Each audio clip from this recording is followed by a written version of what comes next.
bandeko lelo tokutani lisusu pona kosolola masolo ya omoneri na biso bino moko boyebi na omoneri. En tout cas tozotambola malembe malembe le 1er octobre oyo euti koleka nde tokokisi une année, mais vraiment tozokende pas à pas pe tozokontinue koyamba basango bazali koya kotala biso lelo comme d'habitude tozali na studio na yambi et pa wapi toyambi sango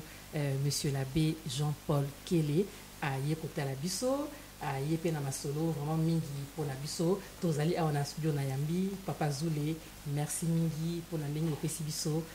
plateau na yo pona tosala émission oyo monsieur l'abbé Jean-Paul Kele boboto bondeko. Monsieur l'abbé toyambi yo penza na esengo mingi awa na kati ya Paris na omoneri na biso bongo lelo vraiment tozalaki na masolo ebele tomoni yo bandeko bayambi yo mais yambo tokota mulai na masolo na biso tolingi penza bandeko bayeba monsieur l'abbé Jean-Paul Yenani. Comme on a l'abbé Jean-Paul Kele nava étudiant na Rome isika pi nazali kotanga nazali sango ya Kinshasa na nzela na ngai comme nganga nzambe loka bino banso boyebi nazalaki vicaire ya paroisse nazalaki curé ya paroisse Christ et Roi nazalaki directeur spirituel na grand séminaire Jean 23 bongo sima nde tata cardinal Laurent Mosenga Tindengai na mboka ya Rome pour na otanga. Voilà un peu abbé Jean-Paul. Monsieur l'abbé sikoyo na mboka Rome kuna ipai ozali kosala ba étude na yo tolingi toyeba ozali kotanga ba kelasi ya nini? Kelasi nazali kotanga kuna sengelaki yambote na sala na ino licence et puis na fait une licence na théologie spirituelle sima ya licence yoana tata cardinal asenga inga te nakoba ba recherche pe na kene na kelasi na kotanga mosika na doctorat donc tant on a 6 licences mikolo miso nde malembe na kobunda pote na kwa kosangisa makanisi na kwa koluka kokoma pe na koka kosala likambo oyo ekoki kosalisa eklezia ya biso bongo na mosala nazali kosala barecherche nazali kosala nazali na likanisi te na kwa kokanisa oyo etali bongo accompagnement des catholiques oyo basali nao libaya lisantu te accompagnement spirituel des catholiques, des couples catholiques au bassin non liba lisantu te na meka ko balusa makanisi na ngai na kambuana pe total ecclesia mingi penze ecclesia ya Kinshasa ndeni ne ko accompagner ba couple wana pote yambo penza to meka ko salisa bango basa liba lisantu pamba te basa ba Kristu bongo sima ya ko sala liba lisantu wana to meka ko proposer bango quel cheminement spirituel oyo bango bakoki kolanda pote na nzela ya libala ya bango bakwa kosala penza mabota masantu esika pi ba valeur ya ba Kristo ekolakisa na polele wana penza likanisi kitoko mingi monsieur l'abbé vraiment isepeli singa mingi bongo moko lisusu ya likanisi kitoko oyo tomoni lelo outi kopesa bandeko ya omoneri formation sous forme ya recollection to outi kolanda yango yambo tokota penza na mozindo ya formation wana tolingi toyeba likanisi wana ya koya kopesa bandeko ya omoneri formation eza likanisi eutaki epai na yo moko ou bien ezalaki invitation ya abbé Noël? Likanisi wana euti epai ya abbé Noël oyo azali aumônier pamba te azali mingi na souci te aumônerie ekoka kovanda na ba fondement na ba base moko ya makasi bongo lokola azali kulutu tokutanaka na ye soki na leki na Paris nde tosolaki mokolo mosusu mpo ya makambo etali formation ya bakristu nde amonaki te bongai malamu te bakristu esika kaka bayaka misa ya lomingo ya dimanche ebongi malamu bakwaka mpo wangonga mpo ya komanyola mpo ya koyoka boko makambo etali formation spirituelle na bango formation toloba liturgique na bango yango wana na mwa mikolo elekaki ayebisaki ngai te soki abongisi calendrier na ye akobianga ngai po te na ya kopesa formation wana pe abetaki mingi mesa alobaki te formation wana ekotala bobele eucharistia pamba te po ya ye akanisaki te bakristo basengeli koredécouvrir eucharistia oyo ezali liziba ya bisambo biso ya bakristo. Bon, sikoyo monsieur l'abbé vraiment tomoni elekani kitoko mingi formation wana bandeko bazalaki ebele bilenge basi babali balandi formation wana vraiment na esengo mingi yebisa biso yo moko olobaki yango na formation ke biteni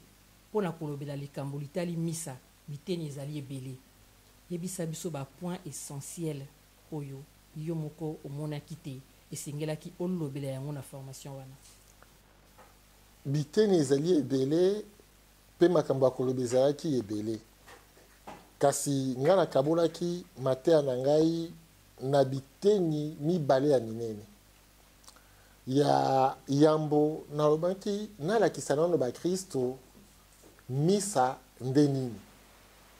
nde na bandaki kolakisa bango te. La messe fait partie de la liturgie. Liturgie lokola action ya peuple ya nzambe oyo ezali ko balusa elongi maloba bomoi na bango epai ya nzambe oyo azali mokeli wa likolo na nse.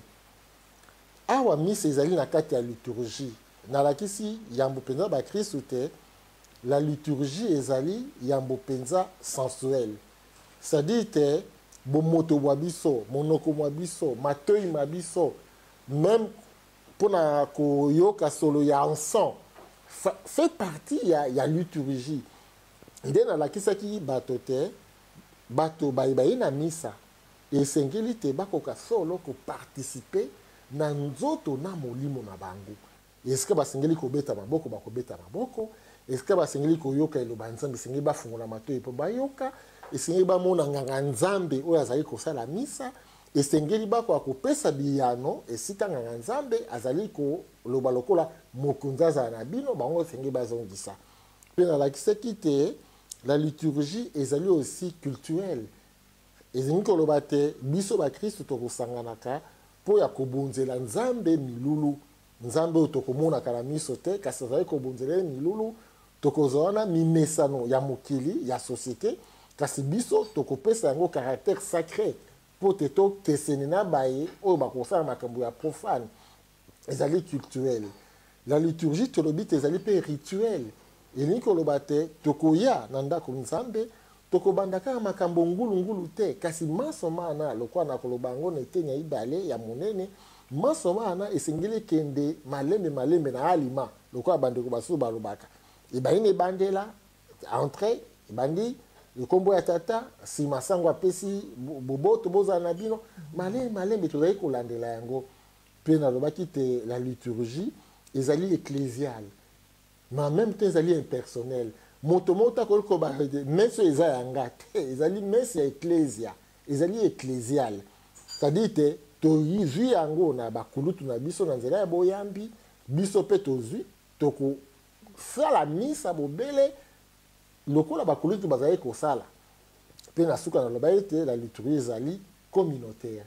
Nganga nzambe na bakristo bakokutana lomingo wana mpo ya kobunzela nzambe losambola bango mitema ya bango mpe mayemanso bazali nango ya kati ya motema. Bongo na makambo masusu na balandaki nsima na lobango mokuse na bokuse nalobaki te misa ezali bongo sacramento. Sacramento lokola te lokola définition ya sacrement ezali bilembo biye Yesu apesi ecclesia mpo te na nzela ya bilembo wana bomoi bwa nzambe boleka mpe bokomela bandimi. Yango wana tolobi te misa mpe ezali sacramento ezali boko basacramento oyo ezali kosalisa bato bakwa kozwa bomoi bwa nzambe. Mpe nalobelaki te ecclesia nde ekosalaka misa. Misa ekosalaka ecclesia. Donc mpo te ecclesia ezala esengeli te misa ezala parce que yango moto ezali kosangisa biso ezali kozongisa biso lokola bana banzambe esika moko. Et puis mpo ya kosukisa nalobaki te Eucharistia pona kolakisa bonene na yango ndenge naloba lokwa lingala penza ya solo bosanda na yango richesse na yango ezali na bakombo ebele bakobenga yango misa kombo wana euti na latino po ya koloba te eklese etindami na mokili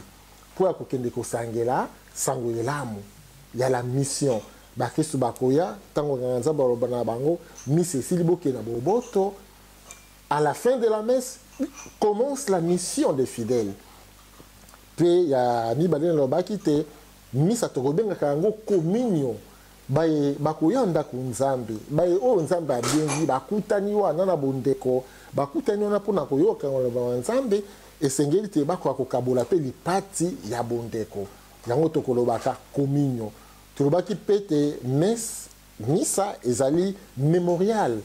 Tozali Kokundola, malozi liwa pese kwa mokonzi wa biso Yesu Kristo petango tozali kosala misa Yesu ye moko azali wana pamba te tozali kokokisa maloma ye bosalaka boye po ya kokanisa ngai tokokanisaka ye mokolo na mokolo tango tozali kosala misa wana pe po ya kosukisa baapellation ezali ebele nalobaki te misa ezali eucharistia tobengaka mpe eucharistia dans mon grec, Eucharistie Nkolobate, action de grâce. Donc, la messe, ezali action de grâce, ezali prière et à louange, ezali prière à reconnaissance, prière et adoration, prière à remerciement. Paiement sont au la kanamisa, ezali pour la kozongisa, le kumu et pas un nzambe, ou ya bikisipso na mwana Yesu Christo, ou ezali kokoba ko sainte ecclesia, nanguya pe na bokasi eli mon santo. Voilà Bandeko, je vous rappelle que Touti Kolanda formation recollection awana omoneri et bongo thème ya formation on a ezalaki sur la messe formation et pesamaki na monsieur l'abbé Jean-Paul Kele. Monsieur l'abbé na kati ya formation wana toyoki ba terme ebele misusu toyoka yango misusu pe toyoka yango mais to manyola yango penza malamu minute et bongo ezana phrase moko ozongela yango mingi avec beaucoup de profondeur. La messe est un grand mystère. La messe est un grand mystère. Pambate, tant on a banda qui m'a té à l'élo,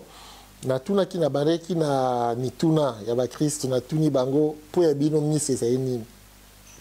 Ba Christ wa meka ko pesa pe biya na bango. Mi se zali beaucoup tani abana wa nzambe. Mi se zali lo sambo. Mi se zali lipati ya bondeko. Misa ezali milulu miye tozali kobonzela nzambe pe tozali kozela te tokwa kozwa grâce epai ya ye. Misa ezali grand mystère ezali tokoloba yango na lingala mobomba monene pamba te on dit le mystère de Dieu ne s'épuise pas ezali mobomba mo pamba te Yesu Kristu oyo azali mwana wa nzambe oyo abotami na ngono mo Sainte Maria ayoki malozi awei asekwi andimi kotikala okati ya biso seko kino suka ya molongo mobomba moyango wana likambo ya mobomba moyango wana mobomba mosusu tolobi eza grand mystère pamba te na kati ya misa mapa na vino na losambo ya nganga nzambe pe na bokasi boeli mosantu makobongwana nzoto na makila na Yesu Kristo. Yesu akomi bongo libonza, akomi bongo bilei po ya biso. Pe na mobomba moa na tolobango, il est grand le mystère de la foi. Ezali makambo maye, oyo mayele ya moto ko simba te. Oyo bokasi ya bato ase bakoyi ko comprendre yango te. Pote oko koyeba te misa ezali mobomba monene esengeli oda na boyambi poto kwa koyeba te sikawa Kristo azali komi pesa na biso bo likabo sikawa nzambe na nzela ya sango elamu na nzela mikanda misanto azali kolobela biso pokwa koyeba te na kati ya mobomba momoye likolo na se ekutani nzambi bato ya se bazali kokumisa nzambe elongo na eklezia ya likolo oyo tokobengaka te ecclesia triomphante, ecclesia victorieuse. Yango nde nalobaki te misa ezali mobomba mo elingi koloba ezali donné moko ezali révélé kasi tokoki koyeba yango malamu to ko continuer ko découvrir richesse na yango bobele malembe malembe lokola pe na ba moment ya formation lokola to uti ko lekisa na Monnerie à Paris. Monsieur l'abbé, na formation to uti ko landa babengi na lopoto interactivité. To mona ki penza au cours de la formation hein, na journée à lelo ndenge to bandaki na tongo ti to komi na ba après-midi boye ezalaki moi formation liboso to vu moi pause moko moi ba mituna oyanoli moko zongili formation interactivité wana bandeko batuni moi mituna ebele yebisa biso mituna mingi penza oyo omoni ke e intéressé yo to mituna oyo penza ta mosusu ondimaki te kokoko yango lelo. Bandeko batuni mituna mingi ngai pe nalingaki te kwa kozala ndenge wana pamba te tolobaki ezalaki formation ntango bandeko baye na formation baye pe na makanisi na bango fo koyoka pe bango baye pe na mituna fe koluka pe koyanola na mituna wana mituna ezalaki ebele kasi boko mituna oyo nakoki kozongela ezali moko ndeko moko atunaki ngai po ya kokula nzoto ya mokonzi esengeli kaka kosala tubela bongo soki na kirie osengi bolimbisi okoki kokula nzoto ya mokonzi te moni te motuna wana ezalaki motuna mpenza ya kitoko wana narepondaki boye nalobi ebongi malamu biso bakristu eska totamboli na nzela esepelisa nzambe te te tobeti libaku na nzela ya lisumu yambo ya kokula nzoto ya mokonzi kopetola mitema na nzela ya sakramento ya tubela wana ezali principe général kosala tubela kopetola mitema po ya kobongisa motema mwayo oyamba nzoto ya kristo pamba te na kirie atako tokosengaka bolimbisi kasi ezali acte pénitentiel te mpe nalakisaki te na tubela ezali kaka tete mpo nganga nzambe alimbisa kasi tubela mpe ezali na grâce ya yango kuna okozwa bokasi ya kobunda na masengi ya eza bolo okozwa bolimbisi masumu okozwa kimia na motema okozwa mateya manganga nzambe baorientation spirituelle na ye mpo okozwa lokola accompagnement spirituel nzoka nde nayebisaki bakristu te ngai nganga nzambe nazali lokola zuzi te natala te nani akokula nani akokula te tomoni te eukaristie ezali likambo monene elekeli biso likambo nzambe apesi biso ezali motuya mingi moto na moto esengeli akula nzoto ya mokonzi lokola motema moye mozali kosenge ye soki ayebi te motema mwa ngai molongo bani te akokula te soki amoni te na mwa libaku nabetaki likambo yango ezali nango ya kilo mingi te nakoki kokula nzoto ya mokonzi esengeli mpe akula nzambi ntango na mateya nalobaki napesaki eukaristie lokola ya sakramento nalobaki te eukaristie epe ezali sakramento ya kobikisa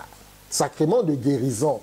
moto akoki kozala mpe ta mosulu na likambo moko boye akoki kozala mwana defo moko boye mwana lisumu moko boye eukaristie ape ekoki kobikisa ye mpo te akoka kolongwa na mbeba wana yango wana na ngonga wana nazongisaki makambo manso mpo ya bakristo ngai zuzi te kasi yo moko tala yo na nzambe na yo soki omoni te motema mwa yo molobi te okula nzoto ya mokonzi kula yango pamba te na nsima ya bokuli wana libiki ezali na nsima ya bokuli wana bolamu ezali na nsima ya libiki ya bokuli wana toloba le salut epesameli yo yango wana monsieur l'abbé ndeko moko azalaki pembeni wana azwi ngonga te ya kotuna motuna lokola mwango ekomaki mpenza kokusana olobaki vraiment moyo ozwa mituna nyonso to ezali te ye apesenga motuna alobi mablada soki otikali koswana na monsieur l'abbé otundela nga mpo nazwi ngonga kotuna ye te alobi boye ayokaka baterme moko boye ayokaka yango séparément lelo ayoki yango ensemble alobi monsieur l'abbé alobi la spiritualité eucharistique ebetaki ye na motu acomprendre yango malamu mingi mpenza te ya solo merci mingi na motuna opesi ngai soki napesaki eyano mpo ya korépondre na abe noel ntango abengaki ngai na kosola na bino bandeko ya Monnerie ya Paris mpo na misa mateya mangai mpenza nakangisaki yango na spiritualité eucharistique pamba te mpo na ngai ezali lokola troisième partie na milobeli te bakristu bayaka ndako nzambe bakristu bayaka misa est-ce que bayebi tina ya misa, est-ce que bayebi misa nde nini. Bongo motuna moko na tunaki makambo nini esalamaka na kati ya misa oyo ekoki ko influencer bomoi bwa biso. Yango wana na bimisaki thème wana ya spiritualité eucharistique. Zambi moto akute na mokonzi, moto ale Yezu, moto a contempler Yezu, esengeli te bomoi boye boula na bomoi bwa Kristo.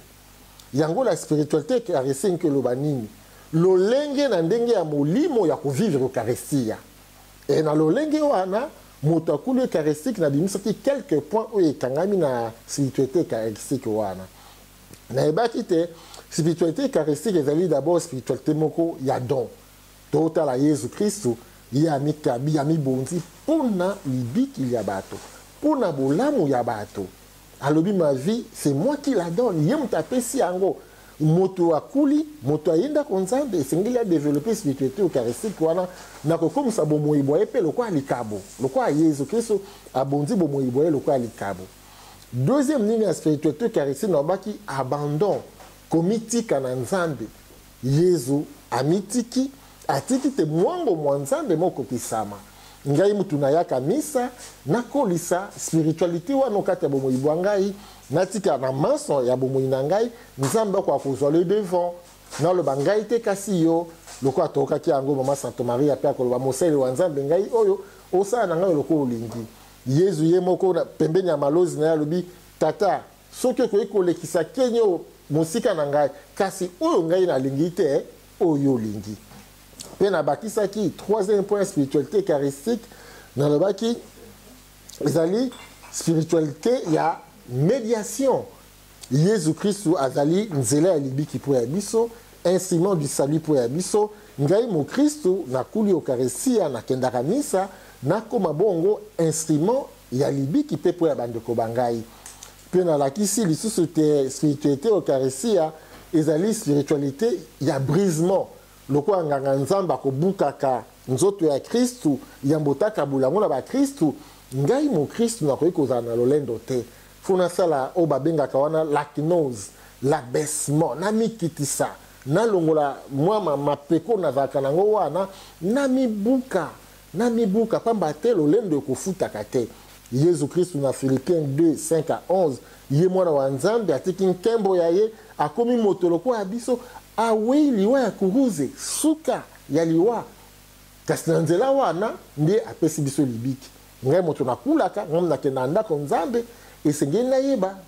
se dépouiller na makambo oyo ezali kopekisa ngai te na kozala humble. Pe nalobaki na suka te spiritualité oyo ya eucharistie ezali spiritualité osengeli kokolisa bondeko kati na biso pamba te eucharistie ezali lipati ya bandeko fraternité. Mais plus encore ezali lipati oyo ezali kosenga biso to kwa kokabola baninga bandeko bakozali kolanda boyebi te fe toki misa ata tozali 1000 ata tozali 500 ata tozali 5000 biso banso tokulaka nzoto ya mokonzi e tokokulaka yango ya ofele yango moto azali kokende ndako nzambe azali kokende kokula esengeli na maso nzambe akopesa ye ayeba kokabola baninga nalobaki yango ozi nzambe kaba nzambe bandeko ya omoneri en tout cas mingi penza ba oyo bazwaki ngonga ya koya kolanda formation ya lelo te nayebisi bino vraiment balasima soki formation oyo episami lisusu boya penza ebele mpona bolanda mate ezalaki kitoko mingi penza bandeko na soli na bango monsieur l'abbé nsima ya formation nalingi nayeba baimpression na yo ndenge outi koloba biteni ya misa yango ezalaki ebele namonaki na kati ya formation wana mpona omoneri bastructure ezali ebele toza na bandeko ya renouveau toza na bandeko ya légion de Marie toza même na bajeune na biso acolyte. Personnellement ozwi impression nini ke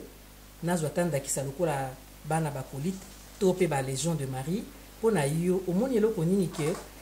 mama wana azali kosala eloko moko baza kosala ngo malamu te mais ntango opesi mateya alobi monsieur l'abbé ya solo bon nayebaka te wana na ozwandakisa mibale pamba te nalobaki deuxième grand point na ngai ezalaki napesaki bapartie ya messe nalakisaki nano te il y a deux grandes parties à messe tozali na célébration de la parole et la célébration eucharistique. La célébration de la parole, nalobaki te kobanda wana na entrée tokosangisa mitema mpe mingongo mpo ya kokumisa nzambe na nzela ya bokoti na koboyebandeli ya misa mpe nganga nzambe akosala nzela ya kuruze elembo te alobi na biso tofungola mitema epai ya nzambe toyamba nzambe mpe elembo ya kuruze ezali te tokosala yango lokola tomisani kosala boye te nabetelaki se te elembo ya kuruze tokosala yango mpenza ezala ekende ti awa bomoni awa na motolu ekomonana malamu eza elembo te pamba te elembo ya kuruze ezali elembo ya libikili ya biso esengeli tosala yango na limemia na bokebi et de manière très visible nsima nalakisaki te nganga nzambe akoloba mokonzi azala na bino bakristu bakozongisa eske nganga nzambe akoloba wana nganga nzambe alobi apesi biso nzambe mokonzi azala na bino ezali kaka suwe te me ezali bolamu bwa nzambe bolingo bwa nzambe grâce ya nzambe alekiseli biso yango biso mpe tolobi ke azongisela biso tebi ezala mpe ya yo me na motuna nango na ozonga ntango nalobaki likambo ya nkembo pamba te bayebisi nga te elenge moko azali wana na nkembo elenge moko azali wana na nkembo ye abinaka te mpo ayokaka soni alors par rapport à motuna na yo nalakisaki nzembo ya nkembo nalobi nzembo ya nkembo d'abord ezali cantique moko très ancien ya 3e siècle ezali prière de louange prière ya adoration ya reconnaissance prière ya action de grâce tokokumisa nzambe lolenge nzambe azali tokokumisa yo tata mpo ya nkembo ya yo enene c'est-à-dire nous louons Dieu non pas par rapport à ce qu'il a fait pour nous qui devient une prière d'action de grâce mais nous louons Dieu par rapport à ce qu'il est c'est une prière d'adoration d'abord mpe nalakisi na nkembo wana te nzambe azali tata mwana elimo santu asengeli na lokumu asengeli na honneur asengeli na gloire e na ngonga wana ya nkembo moto moko akoki kokanga maboko te rappelez-vous de ce que j'ai dit au début de cette émission que la liturgie est sensuelle moto moko okanga maboko te tokobetela ye maboko tokoyembela ye alors elenge wana ya kolita alobi te yabinaka te mpo okaka soni ataka aza na altar nameki kolendisa na bi te lobi lokola ngam na osala misa na omoneri okobinela nzambe mpo ozobinela nga te kasi obinela nzambe oyo apesi yo pema ya ofele wana likambo ya liboso likambo ya mibale ntango tozali kosala misa intention na biso esengeli ebaluka epai ya yesu pamba te c'est le plus grand sacrifice de notre salut yango nde nalobi te na ntango ya misa mama légionnaire okoki kosala chapele te lokola namonaka bamama na biso nalingaka bango mingi me kotona babetaka mwa libaku yesu azali komibonza mama ye wana kaka na chapele te esika chapele eza wana te landa misa ndenge esengeli omoneri basalaka chapele 15 minutes avant la messe oyo okoki kosala yango après la messe kasi esika ya kosala chapele ezali na kati ya misa te Vraiment, tout ce qui mini, monsieur l'abbé. Vraiment, j'espère que Bandeko ya Omoneri, Ozalana lectorat, Ozalana acolyte, Ozalape maman légionnaire, monsieur l'abbé Jean-Paul Alobi. Nankembo, biso banso, to telema, to yemba, to bina, peto kumisa mokonzi. Monsieur l'abbé, formation à l'élo, Bandeko Moussoussi ya Omoneri, bazui vraiment ngonga koya ko landa formation te. Est-ce que ba projet Moussoussi ezali ou bien kaka na thème oyo ou bien na thème Moussoussi ya formation? Il y a solo le quoi na solina be Noël na ibisi ete bandeko koya messe ya lomingo eza malamu. Koya messe ya lomingo. Kasi de plus en plus nazali ko se rendre compte que bandeko ebele bayaka messe ya lomingo kasi bayebi mater na ecclesia te bayebi mater sur eucharistie te moni batuninga mituna ebele sur l'eucharistie bayebi yango te bayaka misa bayebi ecclesia catholique te bayaka misa bayebi mater ya mama Sainte Maria te bayaka misa bayebi mater ya tubela te makambo ezali ebele yango wana mpo ya kolendisa bakristu mpe kosalisa bango bakoka kozala bakristu bazali bien formé oyo boyambi bolendi oyo bazali pena na misisa les enracinements au kati ecclesia esengeli te malembe mateya makoka kozala boye lokola abe Noël alobaki te ano mobimba thème pastoral ezali redécouvrir l'eucharistie comme sur ces sommets de tous les cultes chrétiens ezali malamu par exemple tokoba na ino na ano mobimba na mateya sur l'eucharistie omoni ata mbala sima ata recollection mosusu ata formation mosusu parce que l'eucharistie eza na makambo ebele lelo bomoni te na bundi na ngonga na katikati mwa biteni po te tokoka kopesa l'essentiel me makambo ya koloba ezali ebele ngai na okanisi te po ya mikolo ekoya monsieur l'abbé ameka koinsister toujours sur l'eucharistie avec ba dimension mosusu ba aspect mosusu pe ano mobimba ekoka kozala année consacrée na eucharistie ya bongo ba mikolo ekoya sima année prochaine par exemple année pastorale prochaine akoki kobanda malembe kobakisa baptême mosusu neti lotonto osisi mate atokote na makambo mama Maria eza pe très important makambo etali elimo santu makambo etali eklese ya biso batisimo ya bana libala lisantu pe bongo na bongo. Donc si je comprends bien que ça les maloko la session de formation plusieurs sessions de formation pour na vraiment bandeko balendi sama na likambo etali soit thème ya misa to thème mosusu vraiment autant diminuer monsieur l'abbé tout ça qui ne sengo mingi ngamoko la première vraiment nous avons très ému pour la formation wana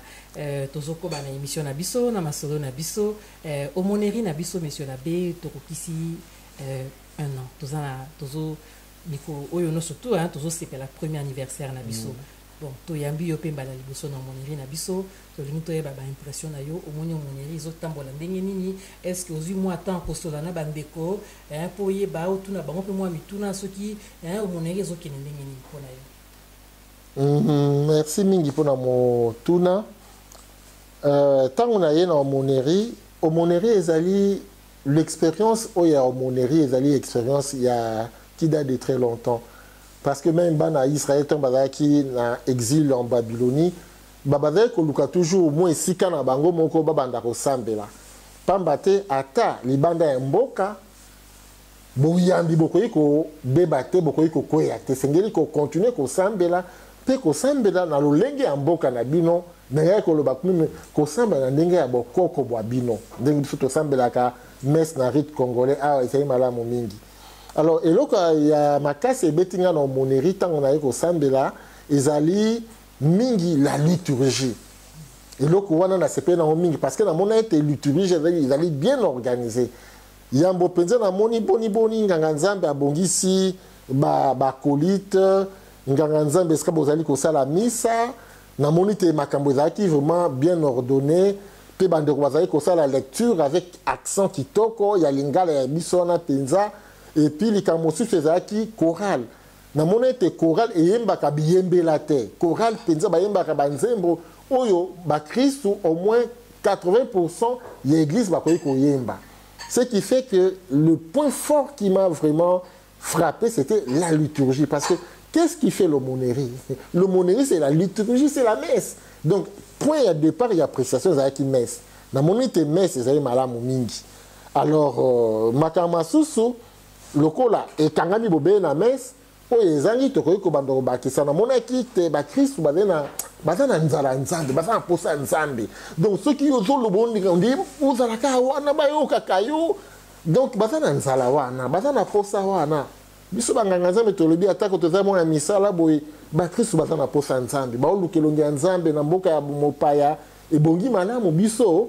to lakisa bango nzela pote babunga te pote tokwa kozala bakengeli balamu po ya bango bongo mwa makambo ya mike ezali lokola ya ba formation lokola constitution ba groupe pote kwa kolenda nganga nzambe abe Noel azali wana akosalisa ba Kristo bazali wana pe soka sengeli na lisalisi ya biso tokoya po ya kotia maboko po ya kopesa maboko.